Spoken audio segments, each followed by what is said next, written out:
que estaría bueno ni siquiera hablar, solamente disfrutar del paisaje. Espero se escuche bien.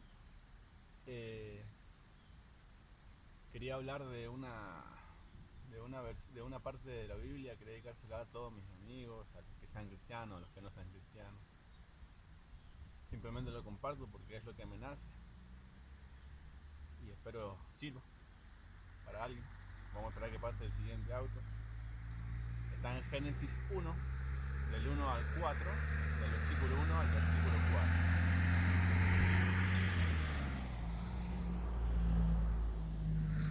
Estoy un poco agitado porque recién termino de andar en bici. Dice que... pasó la poli, puede ser, no sé. Bueno.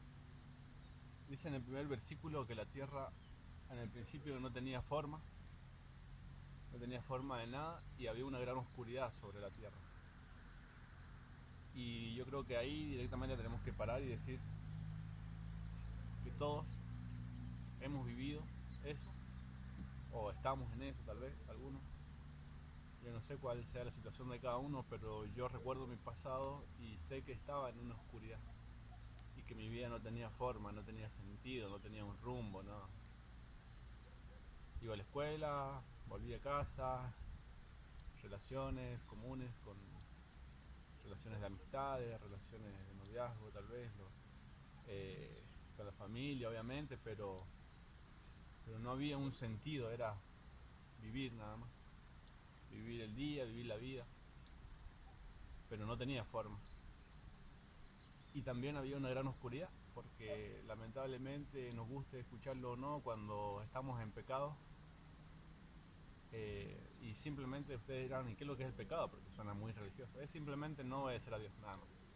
Si Dios dice, honremos a nuestros papás y no lo honramos, listo, estamos en pecado porque no estamos obedeciendo. Y todos los mandamientos que Dios nos da en la Biblia, que en realidad no son mandamientos, son consejos para nuestro bien, porque Él nos dice, a ustedes hagan lo que quieran, yo simplemente le doy la guía correcta, que es los consejos que nos da en la Biblia.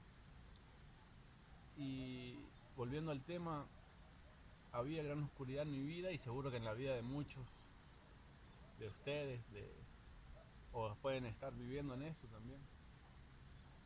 Y había una oscuridad porque la Biblia también lo dice, que el pecado trae muerte. En una película que se llama La Cabaña, siempre me quedé con la frase que dice, eh, le preguntan, ¿por qué castigas Dios a las personas? ¿Por qué los castiga? Le preguntan a Dios supuestamente. Y Dios le dice, yo no los castigo, el pecado es su propio castigo.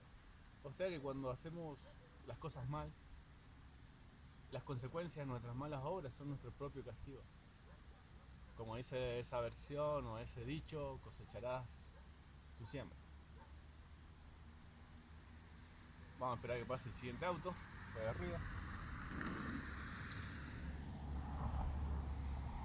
Entonces, en resumen, había un desorden en mi vida, había gran oscuridad en mi vida, no tenía forma mi vida, como dice el versículo 1. Pero también dice en los siguientes versículos, el 2, que había, aún así, sobre toda la oscuridad, se movía el Espíritu de Dios. Y esto quiero que quede bien claro. No me importa si sos cristiano, no me importa si te apartaste del camino correcto, porque es muy difícil mantenerse, créanme. No me importa por qué si te alejaste o si nunca te hablaron de Dios. Lo único que te quiero decir y que es totalmente seguro es que Dios está cerca. Dice ahí en esa escritura que el Espíritu de Dios se movía sobre la faz del abismo, o sea que estaba ahí. Y en nuestra vida desde que nacemos está el Espíritu de Dios, está Dios ahí cuidándonos, protegiéndonos. Aunque no lo tengamos cerca, aunque no lo tengamos dentro, mejor dicho, Él está cerca y siempre nos está cuidando. Estemos haciendo bien las cosas o mal, porque Él nos ama y un padre nunca, jamás te va a abandonar. Un humano sí, pero Dios no.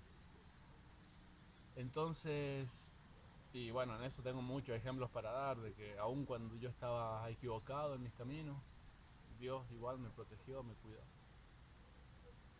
Entonces, bueno, el Espíritu Santo de Dios se movía sobre esas aguas, Él estaba ahí. y siempre va a estar. Ese es un gran consuelo. Eh, y el siguiente versículo dice que Dios quiso que hubiese luz. Miró Dios todo eso y dijo, yo quiero que haya luz. Yo quiero, o que haya, no me acuerdo cómo se decía, que haya, ¿no? Pero, y dice que al instante hubo luz. ¿Y saben cuando Dios quiso que hubiera luz, mandó a su Hijo Jesús? Y si ustedes se fijan, Jesús, la primera prédica que él dijo, por ende yo creo que fue la más importante, por eso le dijo en primer lugar, no habló de la riqueza, no habló del amor, no habló de la plata, de qué sé yo. Obviamente que el amor es importantísimo, pero él habló y dijo, arrepiéntanse, que nos arrepintamos porque el reino de los cielos estaba cerca. En otras palabras dijo, arrepiéntanse muchachos porque nosotros éramos todos sin forma y dice, el reino de los cielos está cerca. O sea que estaba, este reino de los cielos, esto somos nosotros. El reino de los cielos estaba acá. Y gracias a Jesús, el reino de los cielos vino y se acercó, porque Dios quiso que hubo luz. Pero como Él es muy caballero, nunca te va a obligar a que vos lo aceptes, a que vos lo obedezcas. Él solamente te ofrece. Dice, si ustedes se arrepienten, aprovechen que estoy cerca. Y cuando yo estoy cerca, y si ustedes se arrepienten, voy a pasar de estar cerca a estar dentro de ustedes. Y va a ser una sola cuestión, una sola cosa. Entonces dijo, perdón, no sé, ahí los maté. Entonces dijo Jesús, Dios dijo, quiero que haga luz, que haya luz. Y dice que hubo luz al instante. En la vida, en la historia de la vida, eso fue hace 2000 y algo de años, cuando vino Jesús y dijo, si usted se arrepiente de sus pecados, o sea, de su mala forma de vivir, y aceptan la buena vida que es seguir los mandamientos de Dios, los consejos, mejor dicho, de Dios, te van a dar, en vez de muerte, te van a dar vida. ¿Y cuál es lo único que hay que hacer? Es decir, bueno, perdón Dios, no sabía que estaba mal, o sí sabía y igual me arrepiento, ayúdame a no hacer bien las cosas. Y, y bueno, esa es la oportunidad que tenemos de pasar a tener luz y de que el reino de los cielos ya está cerca de nosotros, está súper cerca. Estamos a una sola palabra de que esté dentro de nosotros, de que pase de estar cerca a estar dentro. Y para eso simplemente tenemos que decirle a Dios, perdóname, nada más. No tenemos que decirle a ningún cura, con el respeto de todas las religiones, no me refiero a ninguna persona hay que pedirle perdón, sino solamente a Dios. Y, y bueno, y el último versículo, el 4, me gusta también porque dice que al ver Dios tal belleza, cuando nosotros le obedecemos, nos arrepentimos, nos volvemos a nuestros caminos, por más que hayamos hecho lo que sea que está mal, pero nos volvemos, Él nos limpia, nos restaura y nos da vida, nos sentimos vivos, llenos. Por primera vez empezamos a tener forma, no teníamos nada de forma y ahora ya tenemos un poquito de forma. Éramos como este palo sin forma y ahora ya tenemos forma como yo, no sé, soy puro un físico culturista. No, ya pasamos a tener sentido a la vida, ya pasa a tener otra cuestión, un gustito más rico. Entonces cuando Dios vio eso en la tierra dijo, me encantó esto, y vio la belleza de la luz y la apartó, dice, de la noche.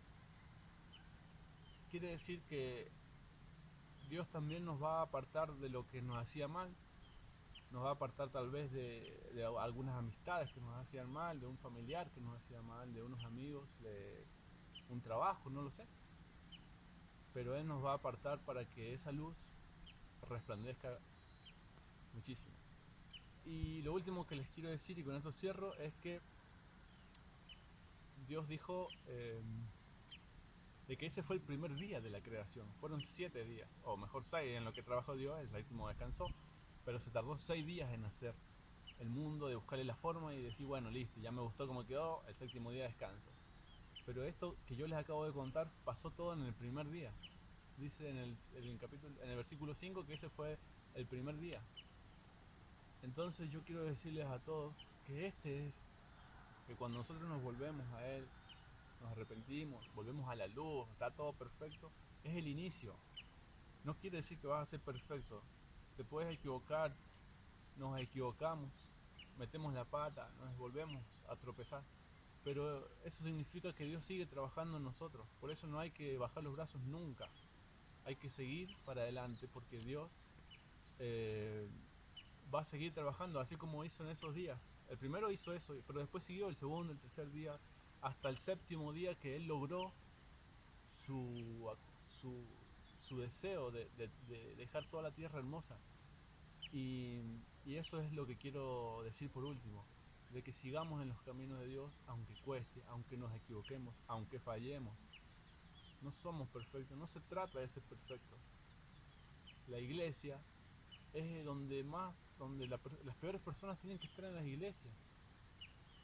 No es para los santos, no es para los justos, es para los pecadores, para que se arrepientan, para que encuentren esperanza. Es como que si tuvieras un enfermo y diga, no, yo estoy muy enfermo para ir al hospital, no puedo ir. Pero si mientras más enfermo, más tenés que ir al hospital. En la iglesia es lo mismo, mientras más mal estés, mientras más mal hagas las cosas, más tenés que ir a la iglesia para que te ayuden. Simplemente eso. Así que sigamos para adelante porque Dios todavía tiene que trabajar en nosotros. El segundo, el tercero, el cuarto, el quinto, el sexto día. Y cuando nos vayamos de esta vida y esperemos encontrarnos con Él, bueno, ahí Él descansará porque ese va a ser el séptimo día. El día del descanso porque dice, bueno, ya lo tengo acá conmigo. Así que bueno, espero que les sirva, Dios les bendiga mucho y disfruten de este maravilloso paisaje.